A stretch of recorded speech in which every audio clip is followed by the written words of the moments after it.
Race and class are actually very close to each other. If you look at books about race around Darwin's time, they often talk about the Cockney race, the English country race, the Scottish race. There were drawings of the head of a typical member of the Cockney race, and the word was used quite seriously. There were maps made of where the criminal races lived.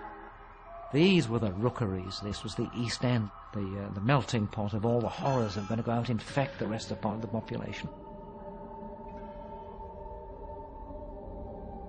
Race scientists and social reformers visited prisons to study the criminal races at first hand, and among them was Charles Darwin's cousin, Francis Galton.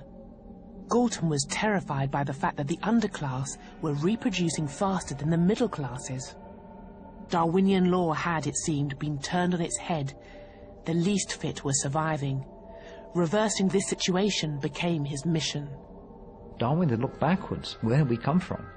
Galton turned the telescope around and looked forward. Where were we going? And he devoted much of the rest of his life to the idea of understanding Homo sapiens, us, as a species, and trying to direct where Homo sapiens was going to go in order to become more sapient, more wise in the future, more of a genius, and less of what he saw, more stupid, more ignorant, and more decayed. Galton designed a new science of human selective breeding. He dreamed of encouraging the middle classes to have more children and inhibiting breeding amongst the lower and criminal classes.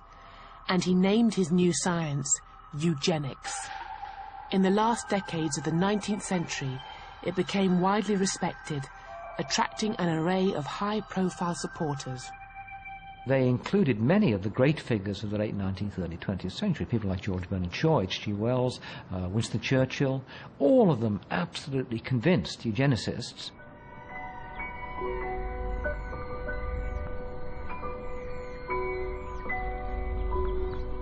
In the first years of the 20th century, all the racial theories developed in the Victorian age, eugenics, social Darwinism and scientific racism, came together in a forgotten outpost of colonialism. This is Namibia. But at the dawn of the 20th century, it was the German colony of southwest Africa, and home to an ancient people called the Herero. In 1904, they rebelled against the brutality of German rule. What followed was to prefigure the worst crimes of the 20th century. The Germans committed innumerable massacres and atrocities, but they were unable to hunt down and destroy all the Herero people across such a vast landscape. And when the Nama, another of the Namibian peoples, rose up, the Germans turned instead to a recent invention, the concentration camp.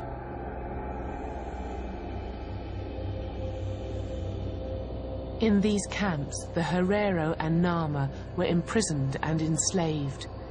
Thousands were worked to death, others raped, beaten, or simply murdered by the guards.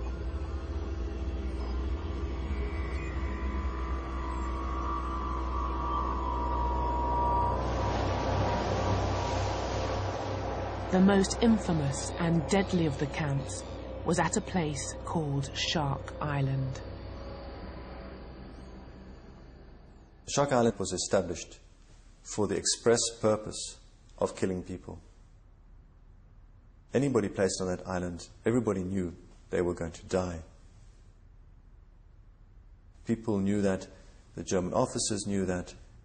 If I were to have to use the language of the Nazi period, then I would certainly see Shark Island as a death camp. The people were band together in Shark Island from all over Namibia. Hereros, Tamaras, Bushman, Nama. And they had cool-blooded murder there. My own family, my ancestors, they were also killed there. In this desolate place, on the southern edge of Africa, 3,500 people were exterminated with the speed and efficiency that was to become the hallmark of 20th century slaughter. The genocides which took place in Namibia in 1904 to 1909 they are the precursor to what happens in the Nazi period. They are the precursor. They have the same symptoms in the sense that you can see the bureaucratization of mass killing. And this, for me, is the central thing. It's not just killing for killing. No. It's a combination between killing and bureaucracy. Today, Shark Island is a campsite for tourists. The Africans who were frozen and starved to death here have been almost erased from memory.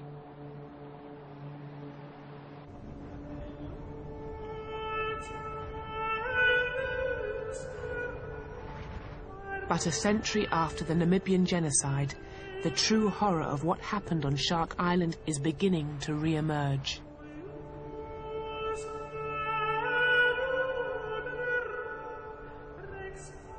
In a recently discovered mass grave, just a few kilometers from the site of Shark Island, lie some of the victims of the 20th century's first genocide.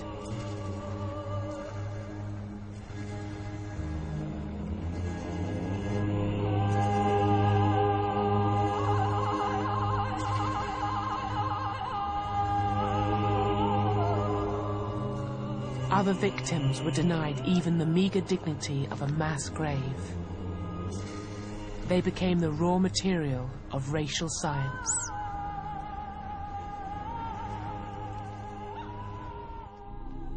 Their skulls and even severed heads were sold to museums in Europe and used to prove the inferiority of Africans.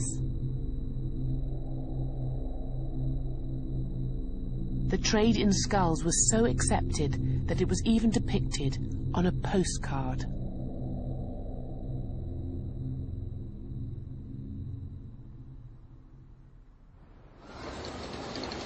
In the aftermath of the genocide, German racial scientists continued to use Namibia as a field laboratory and the African peoples who had survived as their subjects. In 1908, a eugenicist called Eugen Fischer travelled to the small town of Rehoboth, home to a people of mixed Boer and African heritage, who called themselves the Rehoboth Bastards. Fischer and his assistants spent months photographing, measuring, and examining the inhabitants of this town, people whose descendants still live here. The person at the bottom there is my grandfather, Malcolm McNabb, and above him is his brother, Charles McNabb. My grandfather used to talk a lot about what they did, measurements, the eyes, the nose, the lips, the ears, hair, etc. They was not aware of the nature of the experiment. Lying in the vaults of an archive in modern-day Namibia, Eugen Fischer's original files and photographs remain as he left them a century ago. They reveal his methods and also his aims. Here Eugen Fischer has lined the different pictures up next to each other to try to trace very specific facial features like the eyes or the noses. And the reason he's done this is to try to show how very specific African facial features like high cheekbones and the drawn-out eyes that represent the African genes are very prominent and become more prominent through the generations. Eugen Fischer came to Namibia to prove one basic point, and that was that racial mixing was always bad, and that the African gene is dominant over the white gene.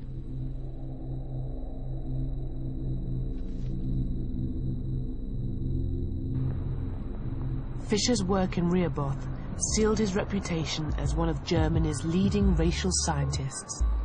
It also brought him recognition from a nation that was then experiencing the greatest influx of immigration the world had ever seen.